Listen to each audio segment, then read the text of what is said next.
Vai. Oggi è una bella mattinata di luglio, siamo alle 8:30, 8:39, siamo in Piazza Tola e ci accingiamo a fare un'operazione che si deve dare i suoi frutti. L'obiettivo nostro è quello di andare alla ricerca degli elementi dell'architettura gotico-catalana che si può inquadrare fra il 1520 e il 1570. In questo periodo di 500 anni fa, nelle case di Via La Marmora, se sapute osservare, se sapute guardare con attenzione, si riesce a scoprire delle tracce, anche delle minime tracce, che possiamo anche definire reliquie. Però sono la prova provata che quella è una costruzione che è stata realizzata 500 anni fa. Oggi qualche cosa ce la svela, un calcinaccio che cade, una finestra aperta, una struttura trasandata che, lasciandola in stato di abbandono, rivela le sue vere radici.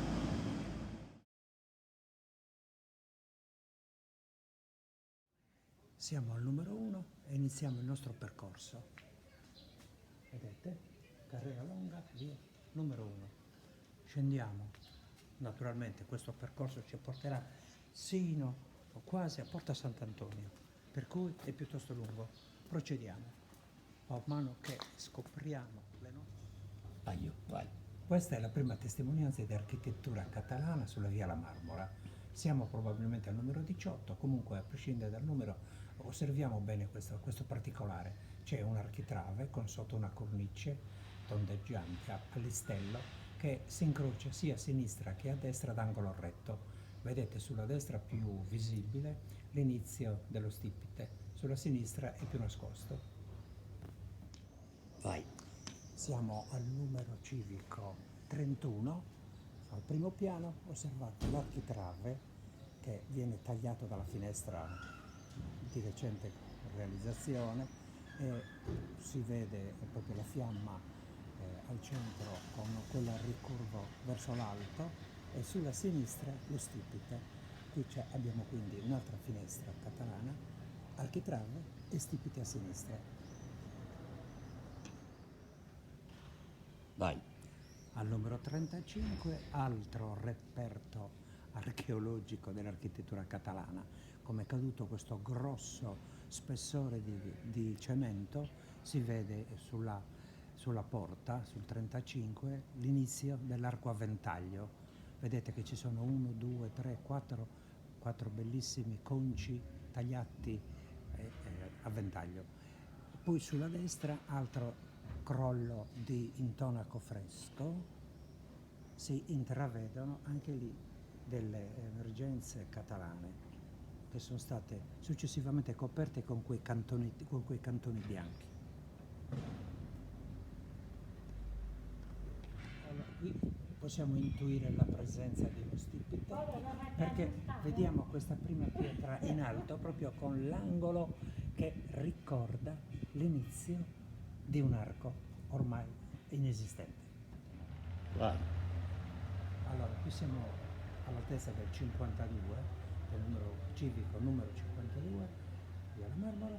Abbiamo un palazzo che è in uno stato di abbandono allucinante. In questo caso io lo potrei anche definire il giardino verticale di Sassari.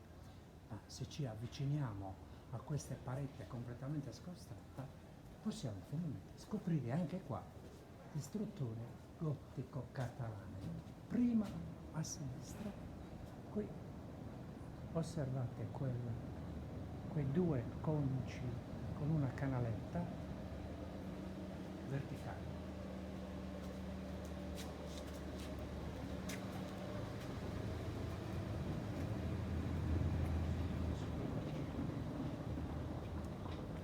E qui un bellissimo architrave.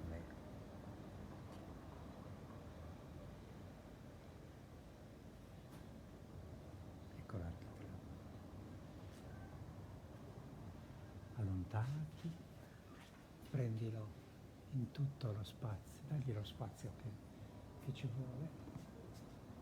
Guarda l'architrave con la fiamma catalana al centro.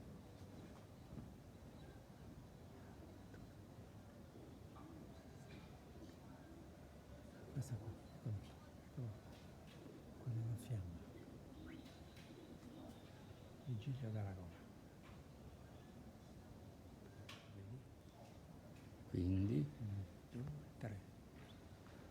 Altra finestra catalana con l'architrave e lo stipite a destra e a sinistra.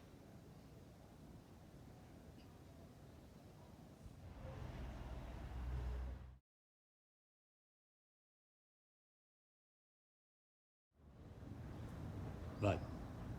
Abbiamo il 61, un architrave con la fiamma al centro. Civico anonimo perché non si vede il numero. Abbiamo un architrave bellissimo, un'unica pietra, vedete, un unico concio orizzontale. Sotto hanno messo il piano di marmo e in parte nasconde la fiamma catalana che al centro contraddistingue proprio questo elemento architettonico per poterlo definire appunto gotico catalano. Sentiamo ancora il profumo del pane sfornato in via Carrera Longa, numero 63, del panificio il cui proprietario era il vice sindaco Piredda.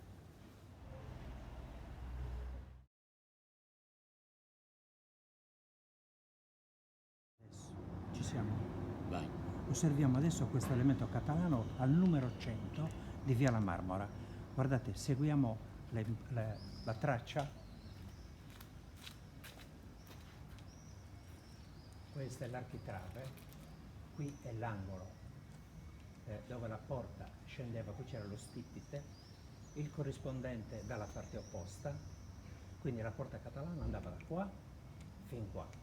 Su questo spessore, sia in verticale che in orizzontale, hanno scalpellato la cornice sporgente che si aveva con l'angolo retto sulla sinistra e sicuramente ce l'avevamo anche qui a destra. Inoltre qui c'è questa particolarità di questa scritta che si intravede, che sicuramente è di quel periodo, sarebbe molto interessante poter decifrare.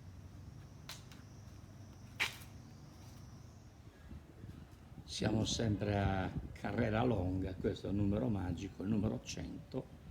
E adesso Francesco Carta ci dirà qualcosa riguardante questo. Qui possiamo scoprire quello che resta di una finestra, perché abbiamo i segni sulla sinistra, tutto l'architrave con la pietra d'angolo,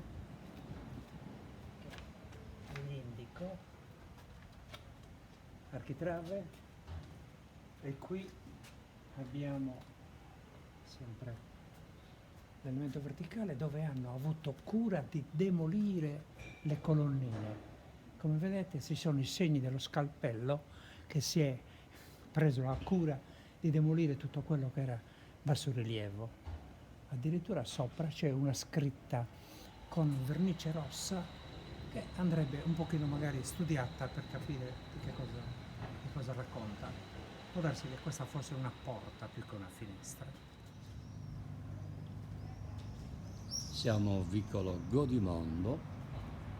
In questo palazzo d'angolo abbiamo un architrave catalano bellissimo che adesso possiamo osservare. Guardate qua. L'architrave da sopra, e qua, con la fiamma catalana al centro.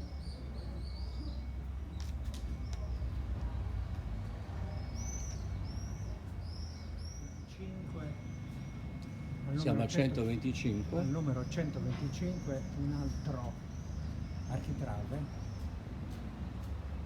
una bellissima pietra scalpellata con una cornice a listello.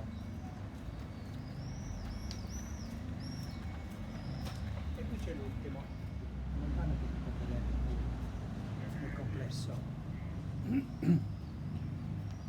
Vai.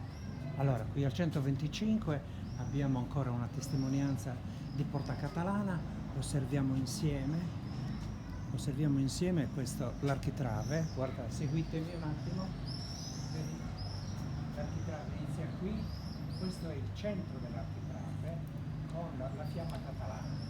Evidentemente questo architrave è stato tagliato per accorciare questa porta, ma sicuramente è nata con questo al centro, quindi probabilmente aveva questa larghezza.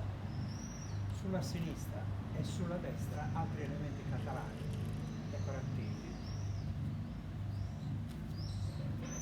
Alla fine del percorso ci chiediamo perché abbiamo fatto questo viaggio. Abbiamo fatto questo viaggio, abbiamo scoperto queste reliquie dell'architettura catalana e come tali bisogna averne cura e conservarle. Il messaggio è rivolto a tutti i cittadini, ma soprattutto alle autorità che sono preposte a custodire la nostra memoria. Quindi ci affidiamo al sindaco e ai suoi tecnici perché segnalino queste cose che abbiamo visto insieme, ne tengono conto perché non vengano distrutte da interventi che potrebbero avere luogo da qui in avanti. Saluto a tutti, grazie per l'attenzione. Ringraziamo